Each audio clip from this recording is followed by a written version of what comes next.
ঢাকার বুকে দাঁড়িয়ে থাকা ৩৫০ বছরেরও পুরনো এক অনন্য ঐতিহাসিক নিদর্শন লালবাগ কেল্লা। ১৬৭৮ সালে মুঘল সুবাদার আজম শাহ যখন এর ভিত্তির প্রস্তর স্থাপন করেন, তখন কি তিনি জানতেন এই দুর্গ একদিন রহস্য, ভালোবাসা আর অসমাপ্তি ইতিহাসের প্রতীক হয়ে উঠবে? কেল্লার দেয়ালে প্রতিটি ইট যেন মুঘল আমলের গল্প বলে। এখানে আছে রাজকীয় দরবার, সুবাদারদের বাসভবন, সমাধি, এমনকি এক অজানা বেদনার ইতিহাস। আজ আমরা ঘুরে দেখবো লালবাগ কেল্লা, জানবো এর ইতিহাস, স্থাপত্য আর লুকিয়ে থাকা গল্পগুলো। চলুন ফিরে যাই ৩৫০ বছর আগের ঢাকায়।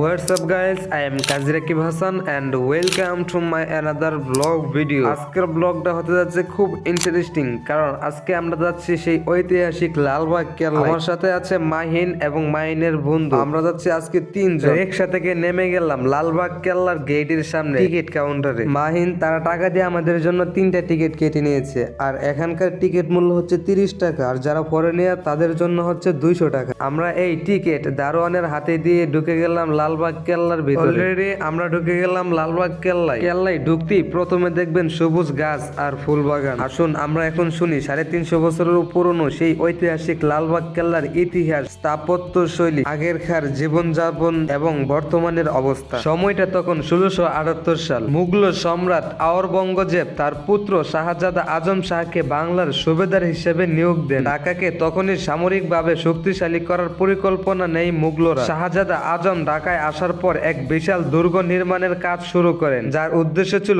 মুঘল শাসনের প্রতীক গড়া এবং আক্রমণ থেকে রক্ষা পাওয়া। কিন্তু 1 বছর পরই শাহজাদা আজমকে দিল্লি ফিরে যেতে হয়, কারণ তাকে নতুন দায়িত্ব দেওয়া হয়। তার চলে যাওয়ার পর শায়েস্তা খাঁ বাংলার সুবেদার নিযুক্ত হন। শায়েস্তা খাঁ কিছুদিন দুর্গের কাজ চালিয়ে গেলেও ১৬৮৪ সালে তার মেয়ে পরি বিবির মৃত্যু কেল্লার ইতিহাস বদলে দেয়। শায়েস্তা খাঁ মনে করলেন এই দুর্গ অভিশপ্ত। তিনি দুর্গের নির্মাণ বন্ধ করে দেন এবং ধীরে ধীরে এটি পরিত্যক্ত হতে থাকে। লালবাগ কেল্লা মূলত 3টি প্রধান স্থাপনার সমন্বয়ে গঠিত। 1. পরি বিবির সমাধি, 2. শাহী মসজিদ, 3. দরবার হল ও হাম্মামখানা। পরি বিবির সমাধি, এটি এক অসাধারণ স্থাপত্য শৈলীর নিদর্শন। পুরো সমাধিটি সাদা মার্বেল পাথরের তৈরি, যার চারপাশে আছে শুকনো কারুকাজ। অনেকে মনে করেন পরি বিবি ছিলেন শায়েস্তা খাঁর মেয়ে, আবার কেউ বলেন তিনি ছিলেন মুঘল রাজপরিবারের এক সম্ভ্রান্ত নারী। শাহী মসজিদ, মুঘলদের স্থাপত্য শৈলী নির্মিত এই মসজিদটি 3 গম্বুজ বিশিষ্ট এবং খিলান ও মিনার দ্বারা সুসজ্জিত। এটি কেল্লার অন্যতম প্রধান আকর্ষণ। দরবার হল ও হাম্মামখানা, এটি ছিল শাসকদের ব্যবস্থান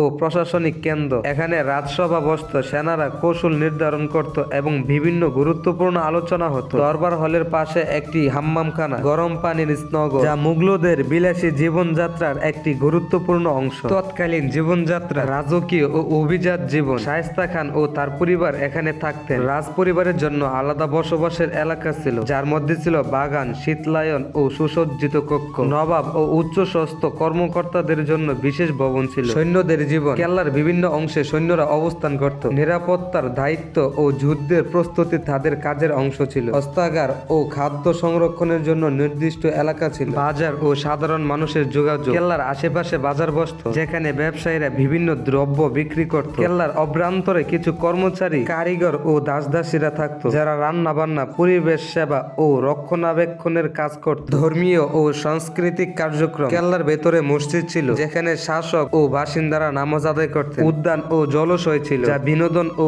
অবকাশের জন্য ব্যবহৃত হতো। বর্তমানে লালবাগ কেল্লা ঢাকা শহরের অন্যতম প্রধান ঐতিহাসিক ও পর্যটন কেন্দ্র। বাংলাদেশ প্রত্নতত্ত্ব অধিদপ্তর এটি সংরক্ষণ ও রক্ষণাবেক্ষণের দায়িত্বে রয়েছে। এখন কেল্লাটি একটি উন্মুক্ত জাদুঘর ও ঐতিহাসিক নিদর্শন হিসেবে ব্যবহৃত হয়, যেখানে প্রতিদিন অসংখ্য দর্শনার্থী ঘুরতে আসেন। এই ব্লগের মাধ্যমে লালবাগ কেল্লার অতীত ও বর্তমানের মাঝে যে সম্পর্কটি আমি তুলে ধরলাম, তা আপনাদের কেল্লাটিকে আরো ভালোভাবে বুঝতে সাহায্য করবে। আশা করছি আপনি নিজে গিয়ে এই সৌন্দর্য উপভোগ করবেন এবং এই ঐতিহাসিক স্থানে নিজের স্মৃতি রেখে আসবেন। এখানেই শেষ করতে যাচ্ছি আজকের ভিডিও। আশা করি লালবাগ কেল্লার ইতিহাস ও সৌন্দর্য আপনাদের ভালো লাগবে। যদি ভিডিওটি ভালো লেগে থাকে তাহলে লাইক, কমেন্ট আর ফলো করতে ভুলবেন না। আর যারা ইউটিউব থেকে দেখতেছেন তারা কিন্তু সাবস্ক্রাইব করতে ভুলবেন না। পরবর্তী ভিডিওতে আবার দেখা হবে, ততক্ষণ পর্যন্ত সবাই ভালো থাকুন। শেষ পর্যন্ত থাকার জন্য ধন্যবাদ। আসসালামু আলাইকুম।